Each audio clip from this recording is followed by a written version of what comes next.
Okay, great. Everyone is here. I hope everyone is ready to start. Okay. Just for like a revision, we're gonna do just one exercise from the material from yesterday.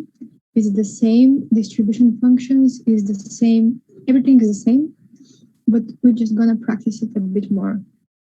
So in that exercise, we are given the distribution function, the probability density function for x. And we have a few questions. We have to firstly determine the probability of x being equal to 1.7. And here we can make a clear distinction between x being discrete and continuous in distribution functions, because maybe it would be better to, if I take my pen again and, okay, can you first try to sketch the graph? I won't do anything. I'll do it in a minute. Just make the graph of that function here.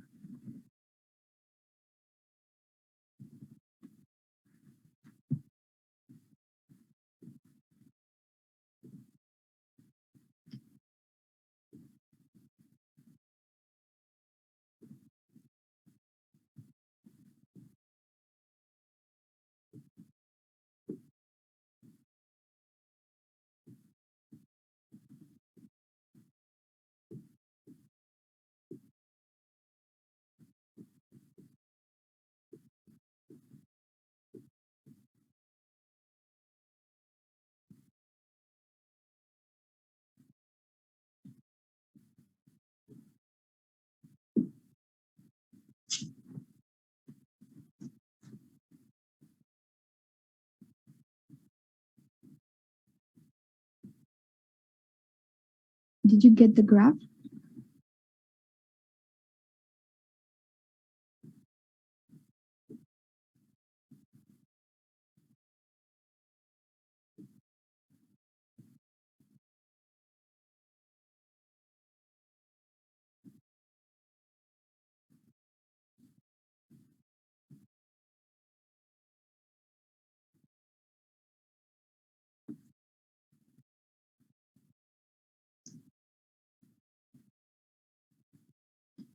So I will start making the graph.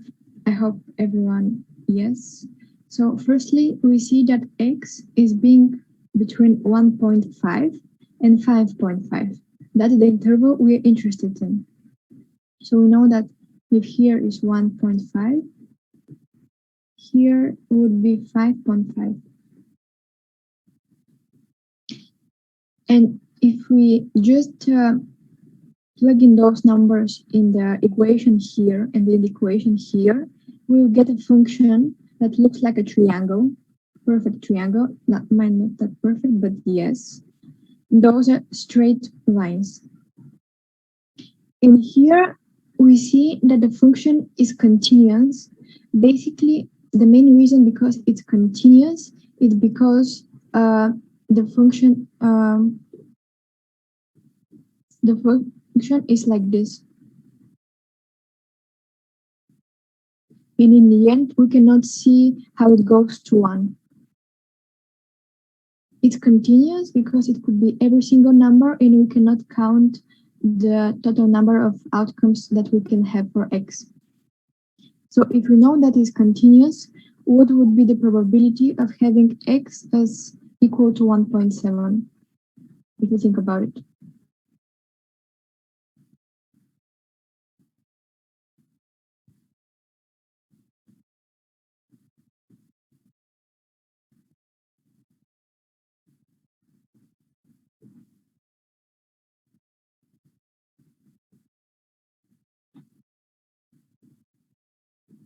Nobody is in the chat, so I would assume I can just review the answer. It would be just equal to 0, and that's because it's continuous.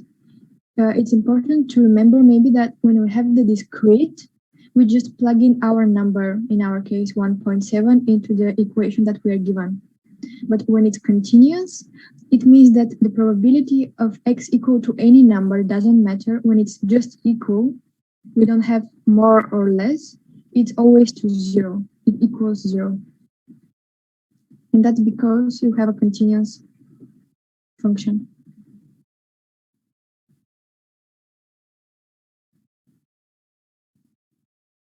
The next question asks us to determine the probability of having x being less than 3. So maybe that's a bit easier. I'll give you a second to think about it.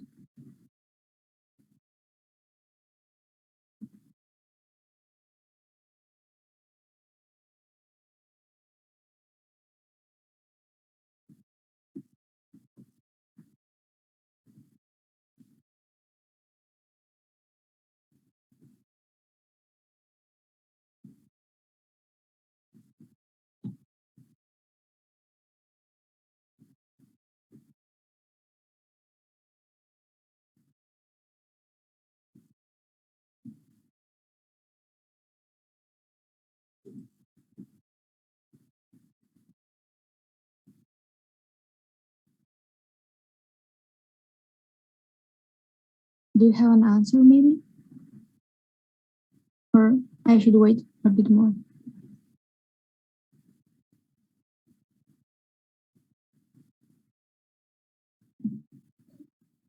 Is it 0.375? It's around it, but not exactly. Okay. Then I will just wait Yeah. till you do it.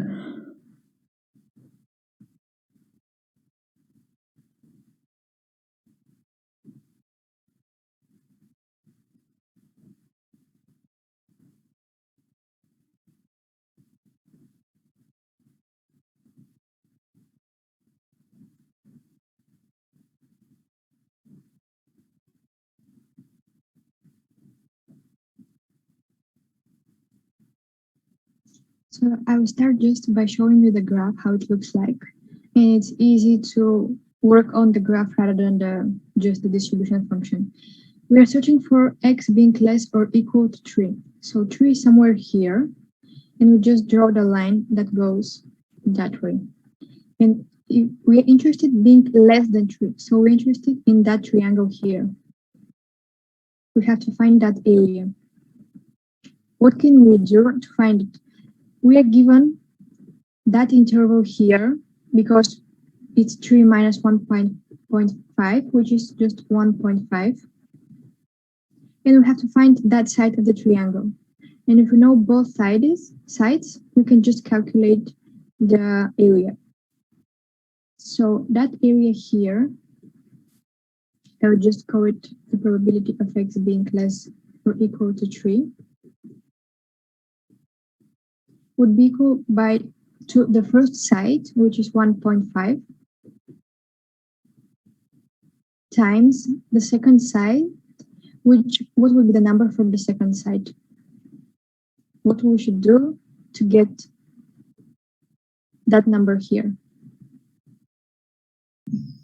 Fill in 3 in the formula. Yes, that's right. And do we fill it in here or the second equation? The first. The first, okay. We have to fill in 3 here. It becomes 1/4 of 1.5. And we now just have to multiply by 1/2 because that's a triangle, not a rectangle. And in the end, I calculated 0.28. Correct me if I'm wrong.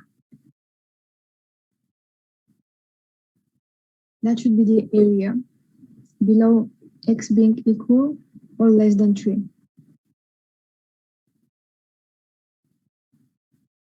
We just have to find our number on the graph and see what's the area that we're going to look for. And then if we know the area, it's easy to calculate because we're given almost all numbers. So I got the same answer, but I did it different. So I don't know if that's right, because I did fill in 3 in the formula and then fill in 1.5 in the same formula. And then you get 2 answers and you distract them from one another. Did you get that that part here and then minus that part? Yes. That's interesting because here we don't have a rectangle. That's irregular form. Yeah, I don't know. I just did it and now I see it's the same answer. So. And you get 0.28. Yeah. Okay, that's good. But I would say better did it with the easiest way, because if you subtract, sometimes there are some weird formula, some weird areas that are like that way. It's you have to just calculate more things, and the chance to get something wrong, it's larger. Yeah. Okay. But it's fine if you get the same answer. It's good. So the next question: if we have to determine B, but B is inside the bracket, but we are given the area that corresponds to X being more than B. So I will just make a new graph here. That's X, that's f of X.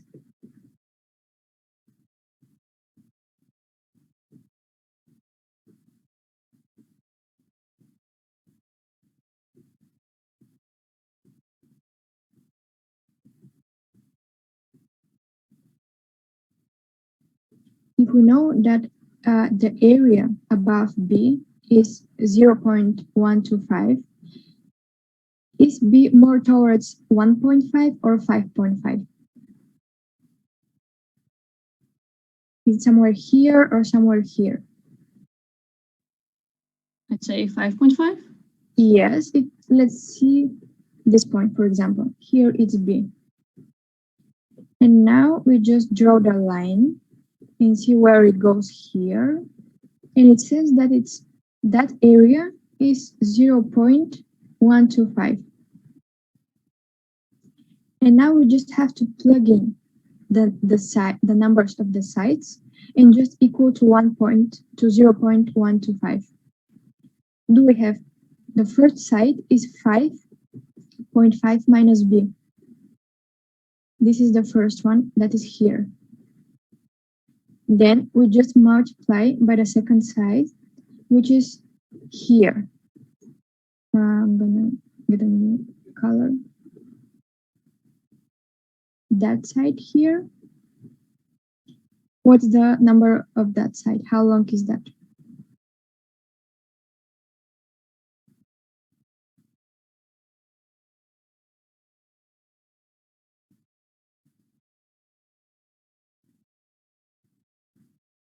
We just have to plug in B in our equation, but how we can just determine in which part, either the first or the second part, we know that it's more towards 5.5. You know that 3.5 is the middle.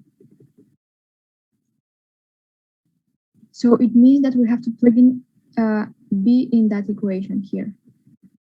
And we just copy and paste the whole equation because we're not given the number. It says 1/4 times 5.5 minus B times 1/2 because we have a triangle. And we know that it's 0.125. Are there any questions?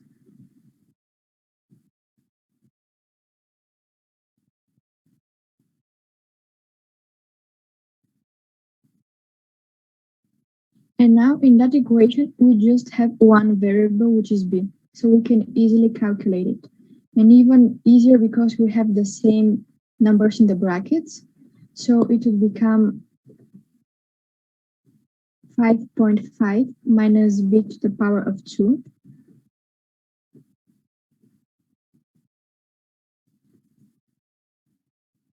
Because we happen to have both sizes in the brackets to be 5.5 minus B.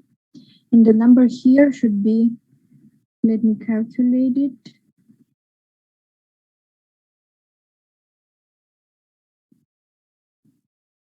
Should be equal to 1 here. If you multiply 1/4 times 1/2, it becomes 1/8. And 1/8 times 0.125, it should become 1. 8 times this thing here.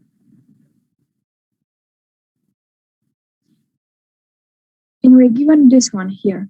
We're not given, we just calculated it.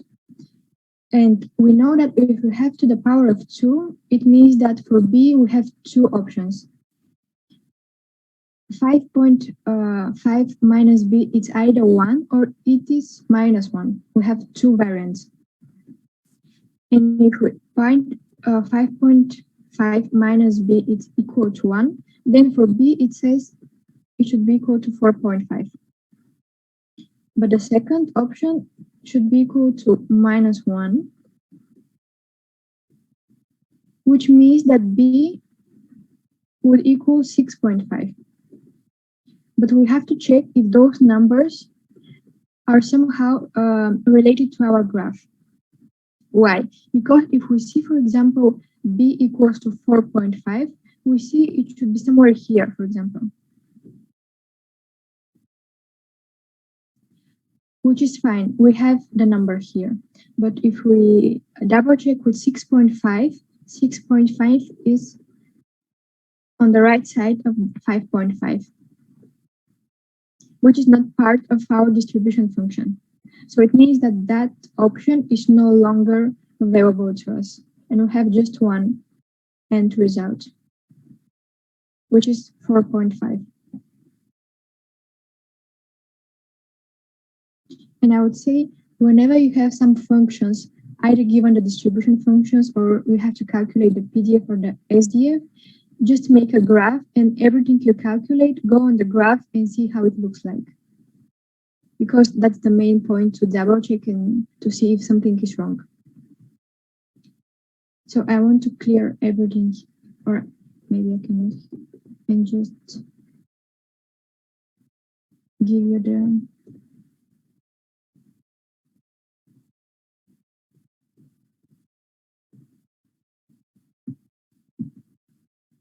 do you want to see that solution or it's clear?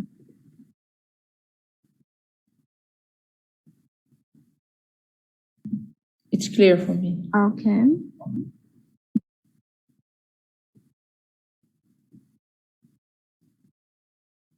So we're going through another exercise that was part of an exam. We have a machine that is supposed to make packages of only 250 grams. And we know that we are randomly picking a package of coffee, and we see how much it deviates from the standard, which is 250 grams. We know the standard deviation is given, which is 3 grams, and the mean could be adjusted by the machine. So we have to find mu should be chosen such that we have x being more than 255 should be equal to 0.025. And maybe we can just sketch the graph, see the area, and what area should equal to that number here. I would leave you a few seconds to think about it, and it's basically the same as the previous exercise, just with different numbers.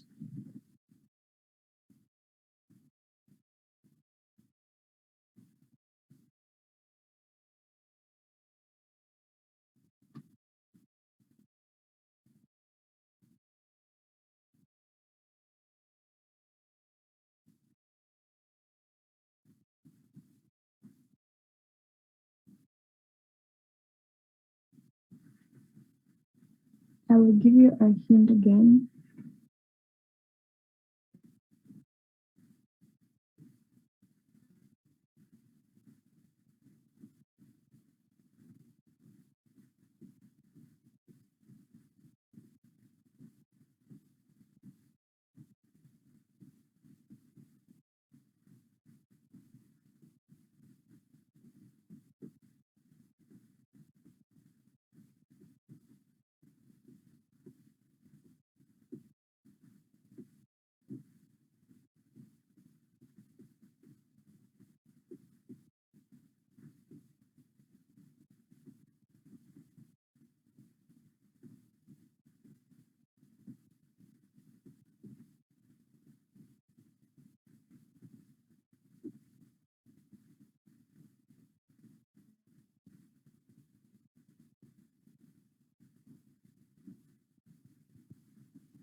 that formula or just equation is part of the standardization rule, which means we have to standardize our numbers according to the end area that we are given.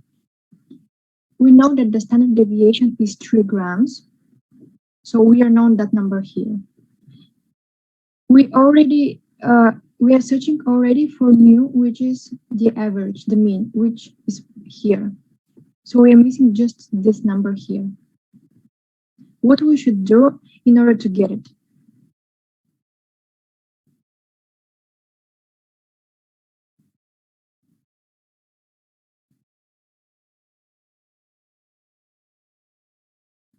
And if we have to be, the formula here, we are given Higgs, but in our case, X would be 255 because it says so in the question.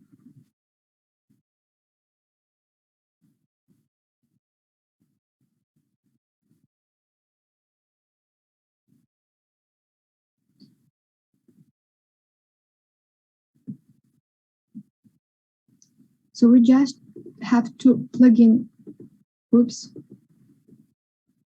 We just have to plug in our numbers in the exercise and see how they're fit in our formula. So firstly, we have X given, which is good. We just put here 225. That's good. Then we have the standard deviation, which is just 3. We erase that part and say it's 3.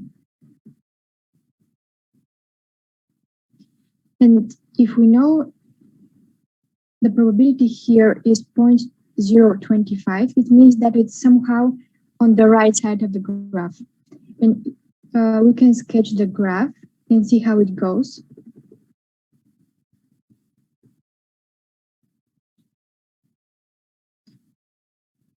If, for example, the function is like this, it doesn't matter, just to imagine how the function is drawn. So firstly, we have the smaller number here. It means that our area above X is this number. So it means that X is somewhere on the right side of our distribution function.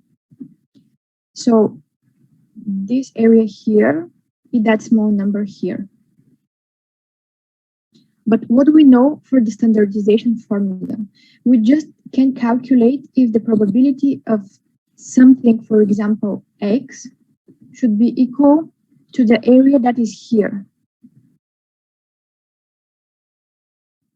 But that's also good because we are given this number here, and we know that the whole area below the function is just 1.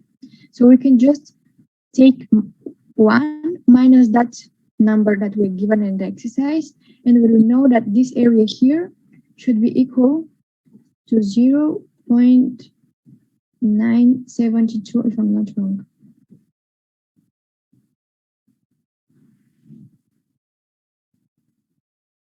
We just have to work with the numbers and make them relevant for our question, because that's the main tricky part here.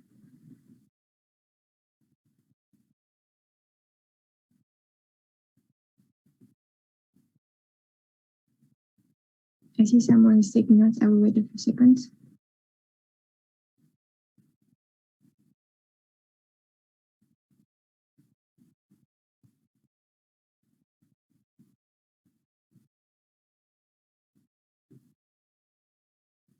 And now we know that we have that number here, which is good. And if you remember, I'm not sure if you have printed all those huge tables that show the probabilities. When we have rows, when we have columns, and we have the probability inside. Do you have them handy, or do you have them printed?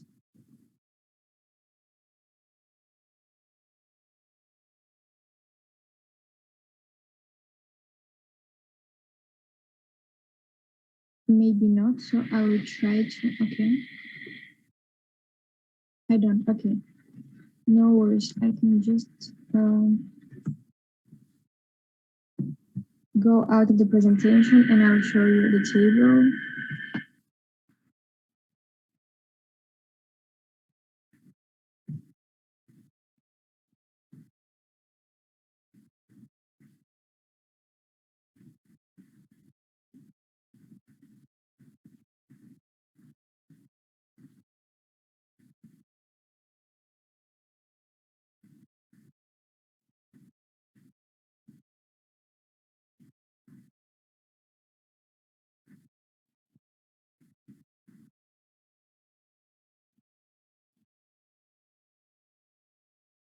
It takes a few seconds to load, I'm sorry.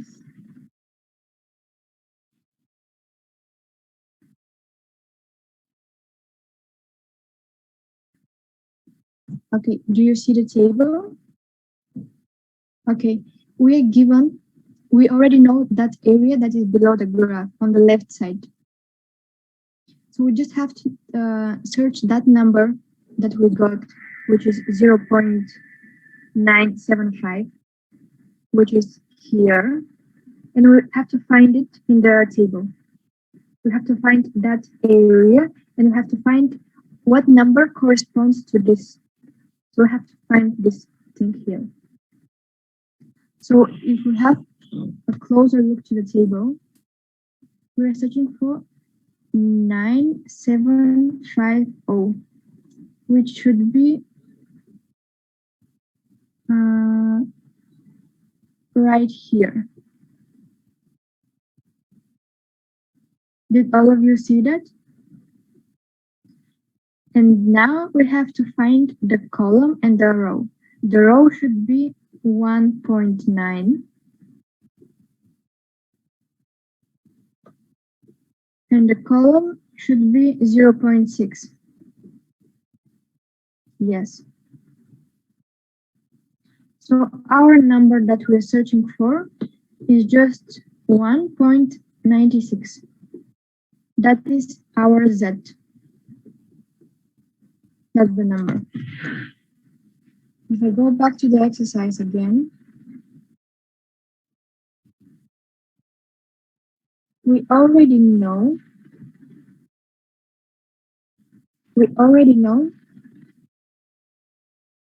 that we have 252 minus the mean that we're searching for divided by 2 should be equal to this number, but we already found our corresponding number in the table, which is 1.96. So we just have an equation pretty straightforward. That is with just one variable, which is the mean that we're searching for. If we calculate, in the end should be equal to 249.12. And now I'm open to any questions that you might have.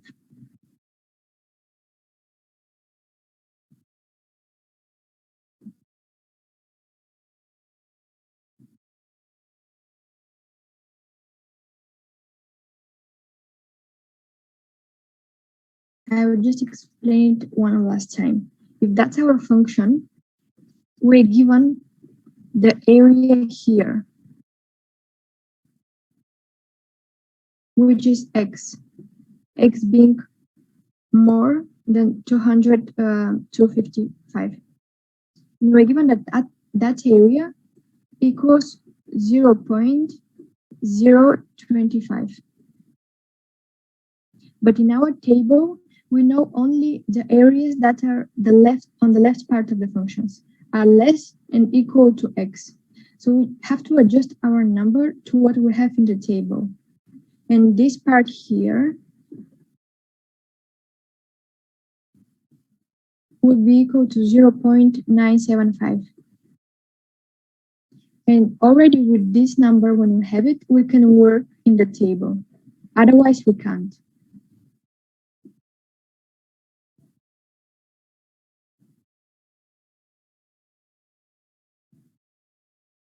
Was that exercise hard, confusing? Yes? Okay. I think I have a few after this.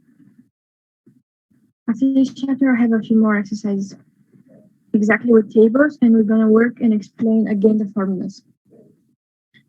I just go back to the presentation, clear all that stuff.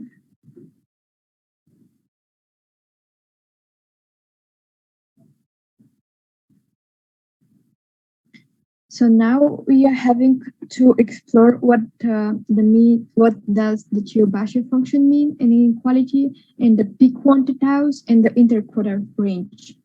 So that's again working with tables and working with the numbers and the areas below the functions. So we again on the expectation, and the standard deviations and the variance, but this time we're looking at the continuous random variables. If you remember, when it was asked the probability of having x equals to 1.7, it was equal to 0. And that's why, because we have a continuous random variable. We're going to calculate the expectation, the variance, and the standard deviation from those numbers here. And do you remember how to get the expectation? If we're given, for example, 6 cases for x, and we're given the result of the function. 0 times 0.1 and so on. Yes, yes. And in the end, if you have to get that number, it should be equal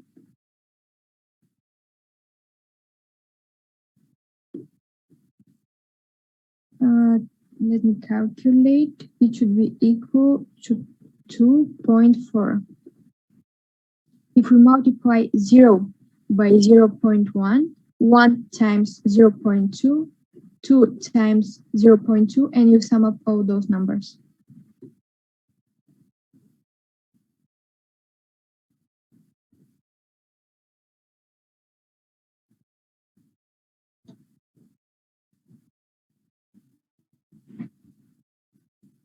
That's the expectation.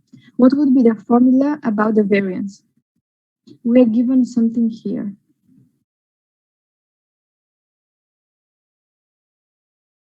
We already know the mean because we just find it here. We just have to calculate the expectation of x, but to the power of 2. If it's to the power of 2, we just calculate the same thing, exactly the same thing, but putting the power of 2 to the x. It would become variance of x should be 0 to the power of 2 times 0.1 plus 1 to the power of 2 times 0.2 and so on to the end. And in the end would be 5 to the power of 2 times 0.1. But we have to take the minus sign and the square of the mean, which is 2.4 to the power of 2.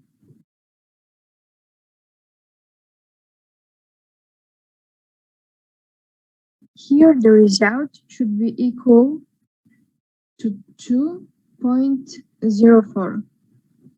If you want, I have maybe a few seconds to calculate on your own to convince yourself that that's the correct number, or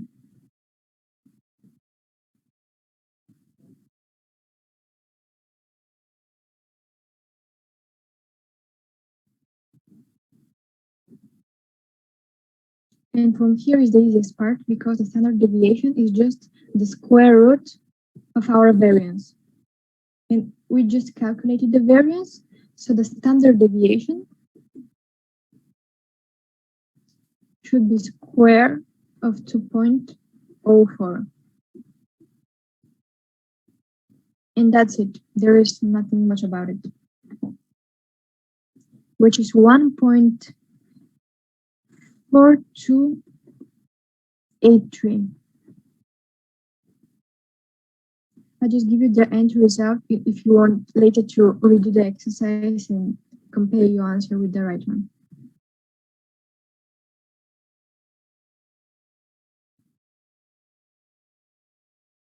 Was that clear? I hope everything went well with this one. Okay. So now that's the numbers. And we're going again for the linear transformations from yesterday that was pretty shitty. But now we can take maybe hopefully a fresh look, and together with the formulas, we can just calculate those that I think are easier than yesterday because we don't have any numbers here. We just have minus x, which is pretty good. Do you want a minute to take your time and try to do it on your own?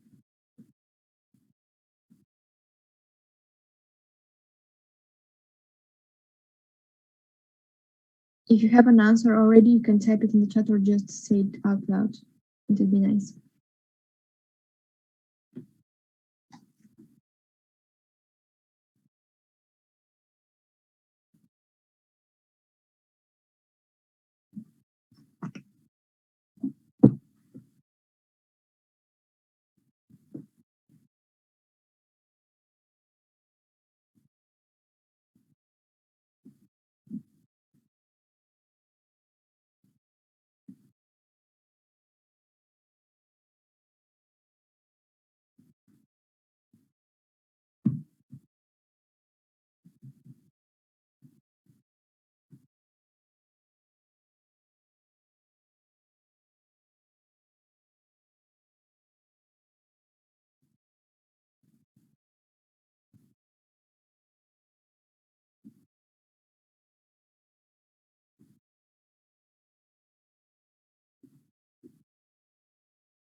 If I have to start from the first one, the expectation of minus x, what do we see? That we don't have a number here, so we don't have a in the formula.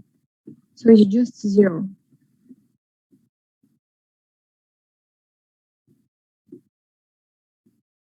Then we have plus b. What's b in our case? We have minus x. So b should be minus 1 times the expectation of x. And expectation of x is already given, which is 3. So in the end, it would become 0 minus 3. Because we take here minus 1 out of the bracket and put it in front.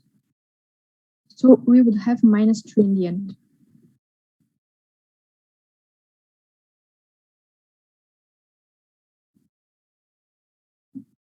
What would be the case if we have the variance of the same minus x? The formula here says we have b to the power of 2.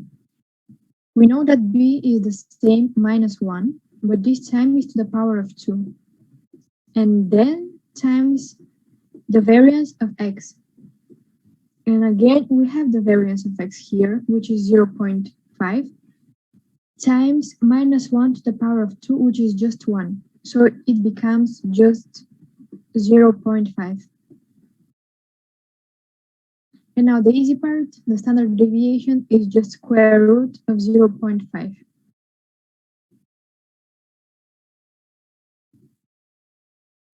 Should be 0.7071.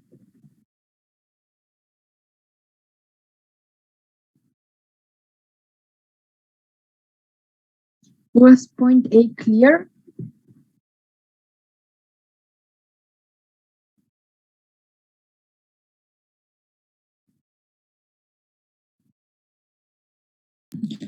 Can you explain the first one again? X, expectation of x. Okay, we have expectation of x, but minus x, but we are given the expectation of just x, and we have to find it for minus x. We look at the formula, which is here, the expectation of y, which is in our case equal to minus x, equals to a plus. What do we see? That we don't have any a here. For example, here we would have a in that example, but here is just minus x, so we just skip that part, or it's just 0. Then we have plus times b, which b is just the number that is right in front of x. We don't have a number here, but it says it's minus, so it means that it's minus 1. And we take the brackets minus 1 in front, and we just separate minus from the x, because we have only x, but we don't have the minus, and we have to calculate it. And takes the minus part in front of x. We have already x in the exercise, which is 3, and we just substitute 3 here, and it becomes 3 times minus 1, which is minus 3, plus 0, which is minus 3. Did you get that? Or okay, great. So if we have to continue with part B, which is a bit, we have to use all, we have to use A, we have to use B, we have to use everything.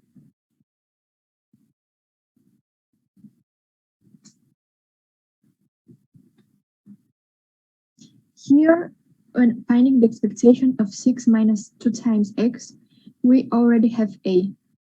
And A is that case, what would be A? 6. Yes. And the expectation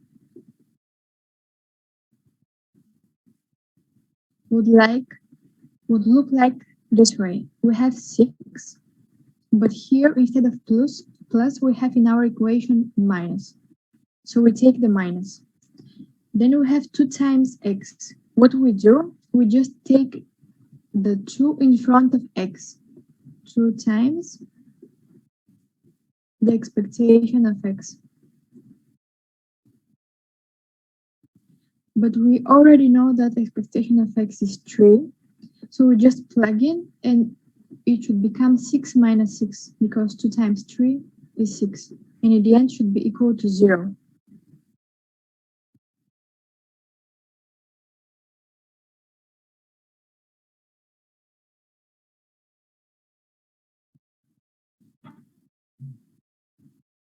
If we have to continue with the variance of 6 minus 2 times x, we again have a look at the formula.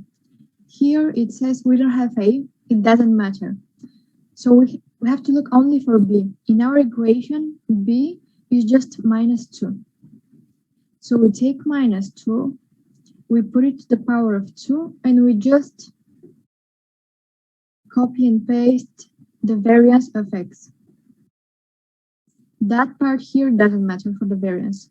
Only the number that is right in front x. And put it to the power of 2.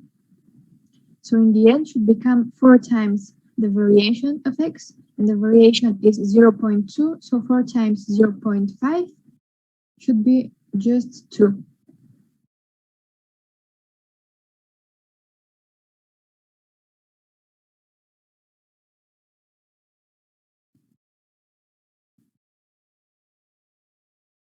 The standard deviation is the same as always. We just have to take the root of the variance, which is just 2, which should be equal to 1.414.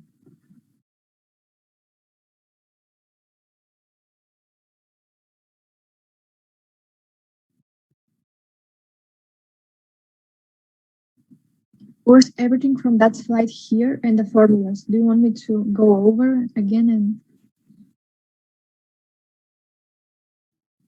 Yes, please. To go over? Yeah, sure. The first part or the second part? A or B? B. B, okay, yeah. So what do we know? We have to find the expectation of 6 minus 2 times x. We have to find the expectation of this number here. But we are only given x. So we have to adjust and use that x to find the whole expectation of that whole number. The formula here it says the expectation of y, which in our case, the expectation of y, that's our y. Y equals 6 minus 2 times x. And we have a look later. We have a, in our case, a, the first part, that is just a number. It's not multiplied, it's not divided, it's just a number, simple number. It's just 6. So it becomes 6. Then we have plus, but be careful because here we have minus 2, so it becomes minus. Then we have b. What is b in our case? B is just the number that is attached to x. It's always the number that is right in front of x. It could be 1 over 5 times x, it could be 5 times x, it could be 100 times x, it doesn't matter. So it becomes 2 times, and now we have just the expectation of x. We just have to make y equals to something, And we have just the expectation of x because that's the only variable that we're given in the exercise. And from here, we can just substitute with 3 here, and it becomes 6 minus 2 times 3, which is 6, and it becomes 0.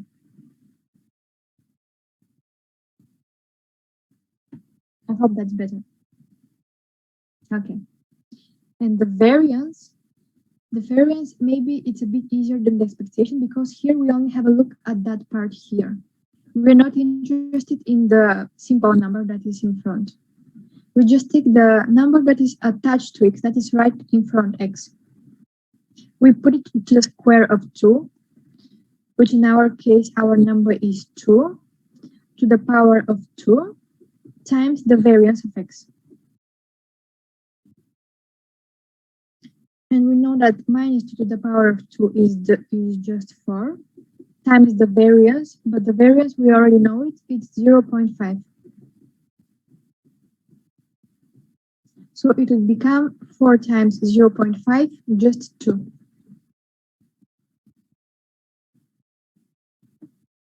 Okay, great. So I'm gonna clear this up. I hope everyone is done with writing down. Here you can see the calculations again. And now we are going to Chebyshev's inequality. It looks weird and complicated, but it's not. So if we imagine the normal distribution, we have just a normal curve that is symmetrical. We have the same thing on the left and on the right side. And we can, the Chebyshev inequality is used to just to imagine what percent of our values are distributed where in that distribution. For example, maybe we can have 90% of our values on the right side here, or we can have them in the middle. So we can use that formula just to express and see what percentage of our values are between a certain interval. So for example, here, that's a normal distribution. Everything is similar and it's straightforward. But Chebyshev's inequality is used when we have a weird distribution function that is just going upwards, downwards, and it's not a regular function. It's not normal. And the same formula goes for the Chebyshev. It says that, for example, imagine we have a number here. For example, we want to find out what percent of our values are between -2 and 2. We want to know what percentage of our outcomes are between that interval. And we're gonna use this formula here. And on the right-hand side would be the percentage of our values that are between -2 and 2. If you want, just take a note of that formula, and we're gonna continue with one exercise. That's the mean. Here, that's the standard deviation, and that's K, which is basically on the right-hand side the same K. That's just the constant that is specified. We know that the mu, the expectation, the average, or the mean, it's always in the middle of our graph. It's in the middle. Here it's also in the middle. So we're gonna have a look and see, for example, here we see the mean -2 times the standard deviation. In that case, K equals 2. And our interval is this one here. So let's now have a look here. We're given, okay, do you want me to leave you a few minutes to take a look at the exercise and to get a solve it again afterwards? Let's try it firstly individually.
if you get a certain result or number, you can share it and see if it's right or wrong.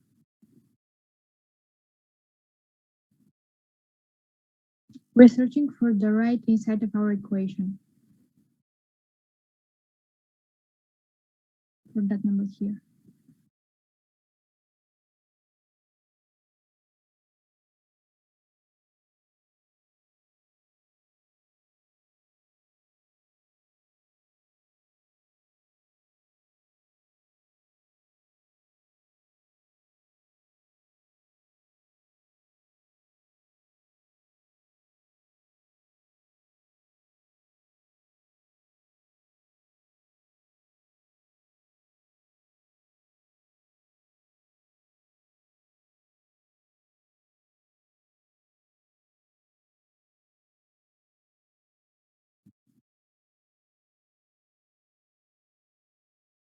Did someone solve the exercise?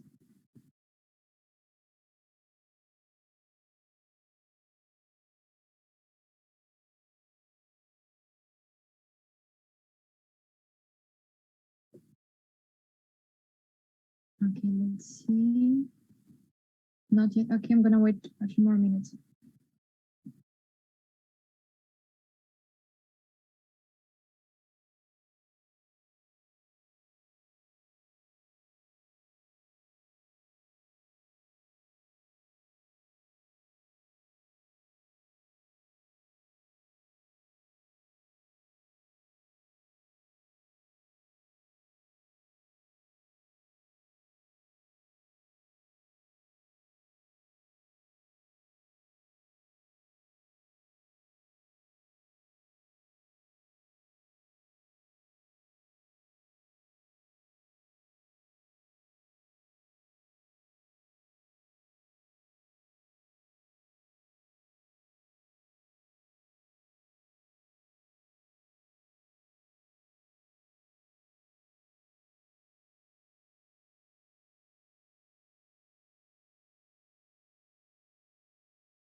I will try to give you a hint, and the formula here that we should use is the same as this in the previous slide. We have the interval and x being between those two numbers.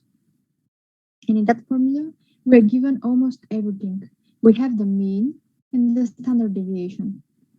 The mean is 1.74 and the standard deviation is 0.86. So we have this number and we have this number. So it means that the only thing that we're missing is k. If we find k, we can calculate the right side of the equation, which is what we are looking for. I see a smile, maybe it's the right answer you got. Okay, great. Great. So it's a matter of calculation here. So we just have to calculate 1 minus 74 minus the first part minus k times the standard deviation, which is also given, 0.86. And then we just have the second part of the equation, which is the same, but with plus here. But we already know those numbers because they're given here. And no matter which equation we would have to solve for x, it would be the same number. K would be always 2.2. And now when we know k, we can just calculate the percentage of the outcomes that were distributed between that period here. So it becomes minus 1 minus 1 over k to the power of 2, which will be just 1 minus over 2.2 to the power of 2, which in the end is 0.79. And what does it mean? It means that 79% of our outcomes are between that interval here. So 79% of our annual return, there's 79% chance of having a return between those two numbers.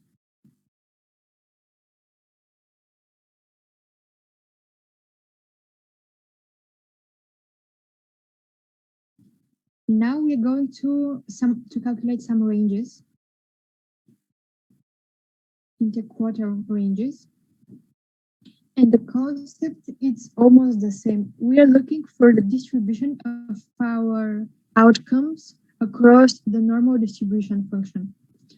The normal distribution function is here. It's symmetrical, it's the same, and there are no random ups and downs. And what the interquartile range says? It says that if we divide our function in four equal parts, each one of them being 25%, we would have the smallest value, which is the minimum, K1. Then 25% later, we will have Q2. Then we have 3, and then we would have 4. It's just the division between equal percentage, the whole number of outcomes that we have. The first quartile, the second, the third, and the fourth. And always the second one is the medium, it's the mean, is the average, whatever you call it. So in our case, when we have the normal distribution function, it's always between 0 and 1. And we know that if we divide 1 over 4, it would become 4 equal all equal areas. And each one of them would be, the first one would be 0.25, the second one would be 0.50, and then the third one would be 0.75. If we take an example with the trains, and if we know that x is being between 0 and between 60, and we know the function of x, that is 1 over 60. That is the same as the train example. If we have to determine the interquartile range, and we know that this number here is the third quartile minus the first one, what would be our number? We can calculate easily this thing here and this thing here. What would be the f of quartile 3? It should be just the third part, which is here. And we just substitute because we already have the function. It would become 1 over 60 times the number that we're looking for. It should be equal to 0.75. And why? Because the third part is here. It's 0.75, 75%. And we can calculate the third quartile from here. It should be equal to 45. The same thing we can do with the first quartile. The first one should be just equal to 25 because the first part is just 25%. And when we calculate it, the end number should be 15. And when we take 45 minus 15, it will become 30 in the end. And what 30 is? 30 is that number here, the medium part that consists of those two separate. When I was looking at the exercise in the exam, I think only one I found that is on that topic. So I'm not sure if the chance of getting such an exercise is such a big chance, but I think it's just nice to have it in mind, how to calculate it. It's pretty straightforward. There's nothing complicated about it. So I guess it would be nice to have it in mind. So with that slide, we are going to the end of that chapter. And we are already 1 hour in. I'm not sure, how do you feel? Do you feel like having a quick, just 5-minute break? Okay, just to have a coffee or tea and then go back to the next chapter, which would be about families of distributions. Okay, so now it's 11.3. I suppose 11, someone in the chat, 11, yeah, coffee break is much needed. Okay, so at 10, I'm sorry. Let's make it at 10.